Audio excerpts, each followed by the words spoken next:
Time for Alamogordo Town News on Crazy Radio. I'm Anthony Lucero. When it comes to news on 95.1 FM, weather always comes first. Precipitation amounts should remain mostly light to moderate, except in the vicinity of the boundary across the Great Basin and into the central Rockies, where some higher snow accumulations and more widespread lower elevation showers are expected. Along the west coast, an amplifying upper-level trough, deepening closed low, and the approach of a stronger Pacific system will help usher in a late-season influx of higher moisture and atmospheric rivers into central and southern California. Some heavier rainfall is expected over portions of central California, spreading into the lower Colorado Basin by tomorrow. The flood threat remains low. Closer to home, warming temperatures and breezy to windy conditions will be the theme over the weekend. Areas of blowing dust will be likely today and Sunday due to the elevated winds. The approaching system that will bring these winds will bring moisture and increased precipitation chances Sunday into Monday. Cooler temperatures expected for the beginning of the week. We'll have another look at the weather following this news.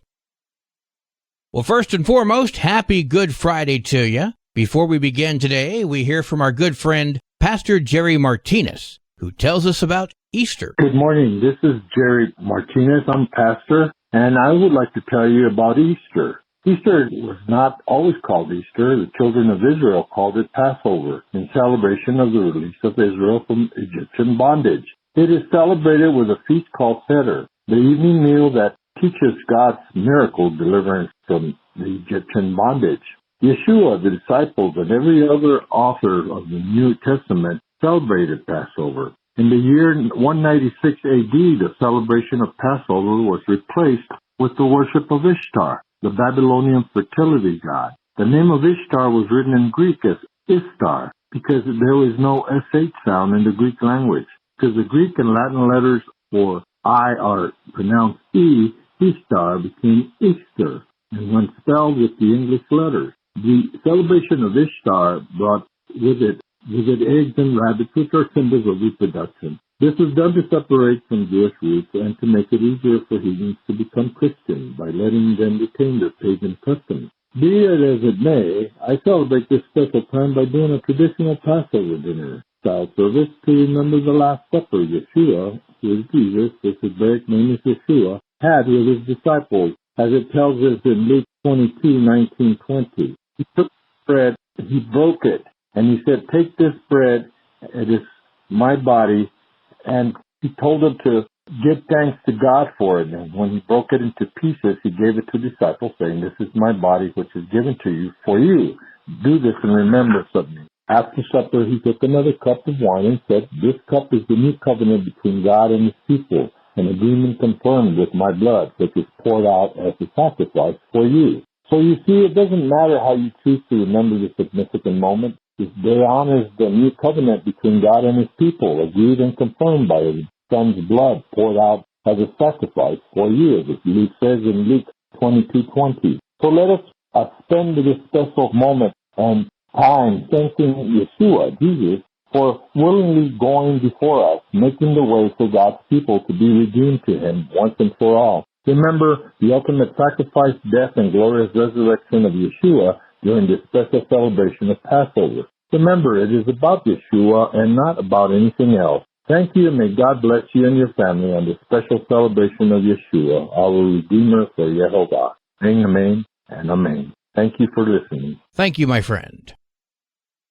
Easter in the Park is happening this Saturday from 10 until 1 at Washington Park. You're invited to a full free day of family fun, inflatables, Easter egg hunts for the kids. Easter Bunny's going to be there. There's also food and craft vendors. Washington Avenue will be closed from First to Mountain View for Easter in the Park between the hours of 8 a.m. to around 2:30 p.m. This will allow for setup and teardown of the event and is necessary to minimize any risks due to the increased volume of visitors, which includes families and children. The Washington Avenue North parking lot will be available for ADA handicap parking. Well, today is Friday. That means we're going to get a cat chat from Kitty City, NM. This week, Kitty City would like to feature the oldest and the youngest Kitty City residents.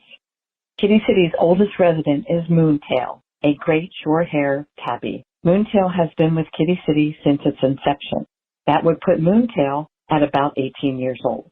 Although he has been with us since the beginning, it does not mean he's not looking for his forever home. Just as much as all the other kitties, younger or older, Moontail would love to have a home with loving humans to call his own. A couple of years ago, Moontail actually had the good fortune to be with a family for a few months.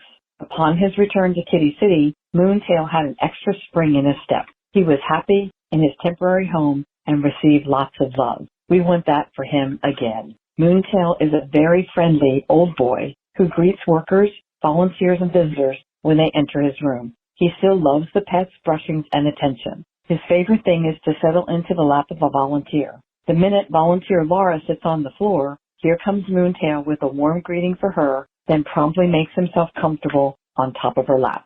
Moontail is neutered. He recently had some dental surgery and has an up-to-date rabies vaccination. Moontail can be seen at the Kitty City at 56 Danley Ranch Road in Alamogordo. On the other end of the scale is our youngest residents, Scooby-Doo and Shaggy. They are two of the 5 babies born to our newest calico mama in a foster home at the beginning of March. These kittens are being raised by their loving and devoted mama in an equally loving foster home. Scooby-Doo and Shaggy are buff-colored male tabbies. They look very similar, except Scooby-Doo has a tiny white spot on his nose. The kitten's 3 other littermates have already been pre-adopted. Scooby-Doo and Shaggy are also available for pre-adoption now. They will be able to go to their forever home when they are 10 or 11 weeks old after May 11. Their adoption fee is $95 each, including the microchip. However, if Scooby-Doo and Shaggy are adopted together, the second kitten will be half price at $45. These 2 kittens will get their actual vaccinations when they turn 8 weeks old. After that, the kittens will be weaned from their mama and closely watched by their foster to ensure they develop into strong, healthy kitties that will be ready to branch out on their own in their forever home. Happy Easter and happy Resurrection Day to everyone. Kitty City wishes everyone a blessed holiday.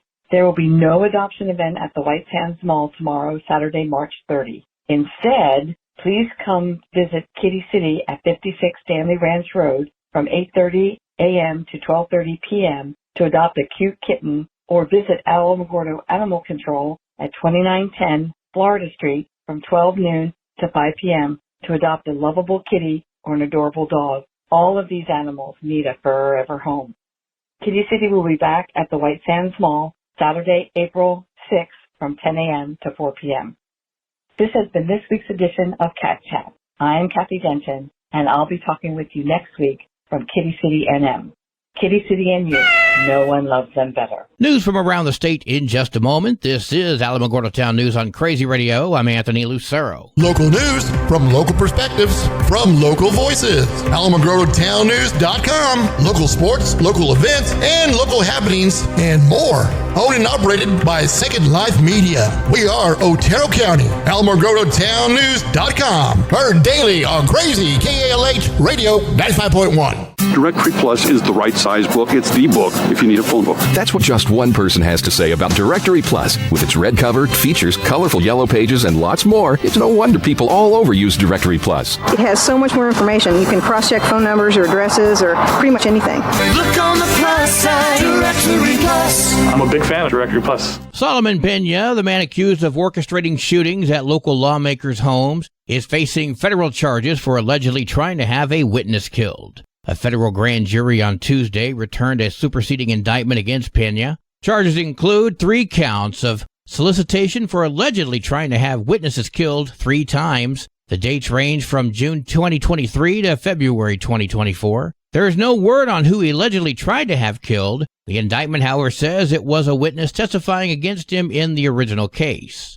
Pena is accused of paying father and son duo Demetrio and Jose Trujillo to attack the homes of 4 Democratic state lawmakers. This happened after Pena lost his Republican bid for the New Mexico House of Representatives. Bernalillo County Commissioner Adrienne Barboa was one of those targeted. We went to go buy more Christmas lights and came back to my house being vandalized and having gunshots through. In the new indictment, Pena is also facing a count of being a felon in possession of a firearm. According to the U.S. Attorney's Office, Pena faces up to life in prison if convicted.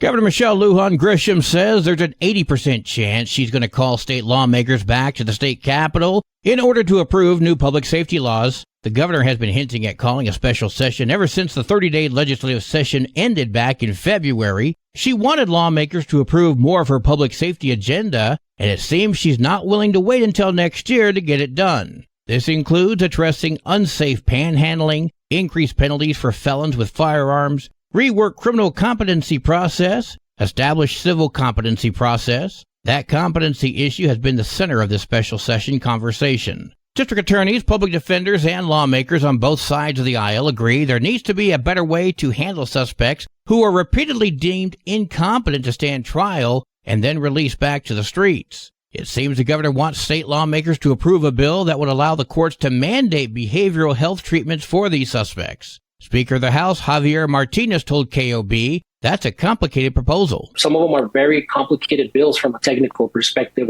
And so we want to make sure we get it right before walking in, because I don't think anyone wants us to be up there for weeks at a time without there being an agreement on what we can pass or not. Martinez says he's still having conversations with the governor about a potential special session, but he's also getting a head start on those complicated debates. He's planning to meet with a group of experts early next month to discuss that competency issue, and that's partly because calling a special session is expensive. We're talking $50,000 a day, and New Mexico taxpayers will be footing the bill. It appears the governor and legislative leaders are trying to figure out what they can get done ahead of time before they actually make a final decision, but it seems more than likely lawmakers will be back at the roundhouse before January.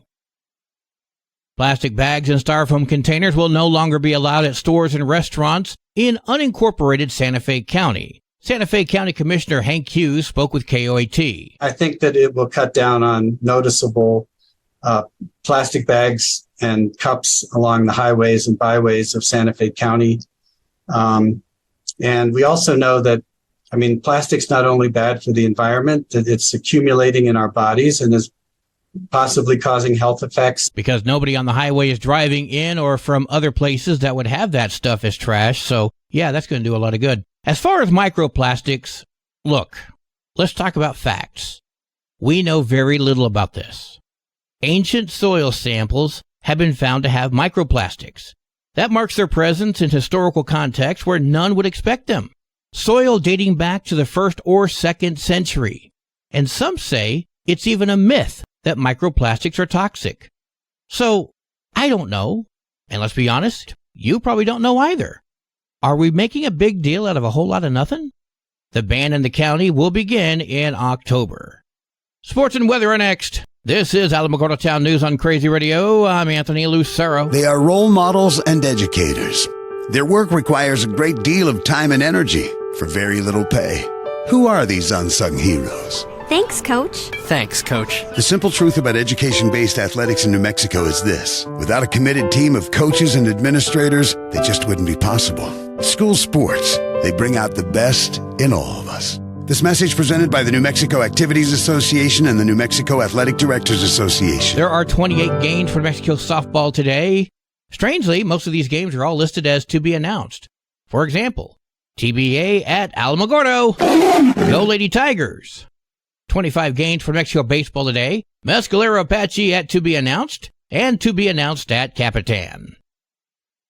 Your Crazy Radio spot-on weather forecast for the Tularosa Basin today calls for cloudy skies, gradually becoming mostly sunny, winds gusting as high as 28 miles per hour. Partly cloudy skies tonight, winds gusting as high as 25. Mostly sunny tomorrow, winds gusting as high as 26. Your high today in the Basin, 75. Low tonight of 50. High tomorrow, 75 degrees. In Cloudcroft, mostly cloudy today, gradually becoming sunny, winds gusting as high as 41 miles per hour. Partly cloudy skies tonight, winds gusting as high as 41. Partly sunny tomorrow, winds gusting as high as 40. Your high today in Cloudcroft, 51. Low tonight of 35. High tomorrow, 51 degrees.